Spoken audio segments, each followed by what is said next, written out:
Matagumpay na nabuwag ng pinagsanib na pwersa ng Police Regional Office 5 at ng Philippine Drug Enforcement Agency Regional Office 5 ang isang drug den at naresto ang 3 individual sa sinagawang koordinadong operasyon laban sa illegal na droga noong Sabado, April 18, 2026 sa Legazpi City. Pinangunahan ang operasyon ng PDEA Regional Office 5, Regional Special Enforcement Team 2, katuwang ang RCET 1, PDEA Albay Provincial Office, Legazpi City Police Station, Albay Police Provincial Office, Regional Maritime Unit 5, at Philippine Coast Guard Intelligence Unit Albay.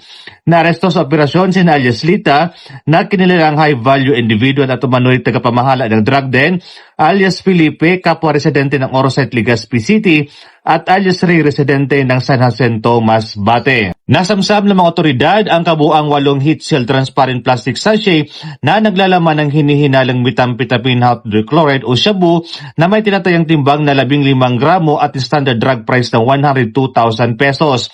Na-recover din ang 2 piraso ng aluminum foil na may bakas ng hinihinalang shabu. Ang mga narestong sospek at lahat ng nakumpisang ebidensya ay kasalukuyang nasa kustudiya ng PDEA Regional Office 5 para sa wastong dokumentasyon at disposisyon. Isinagawa ang operasyon sa presensya ng mga kinakailangang saksi alinsunod sa umiiral ng mga legal na proseso.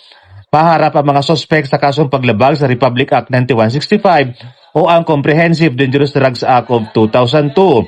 Pinuri ni Police Brigadier General Erosito N. Miranda, Regional Director ng Pro-5 ang mga operatiba sa matagumpay na operasyon.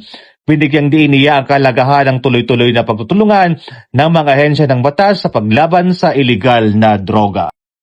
Mula dito sa Bicol Region, ako po si Police Staff Sergeant Merc Pulito P. Lovendino Jr. Nag-uulat para sa Police News Network at ito ang bagong PNP para sa bagong Pilipinas, serbisyong mabilis, tapat at nararamdaman.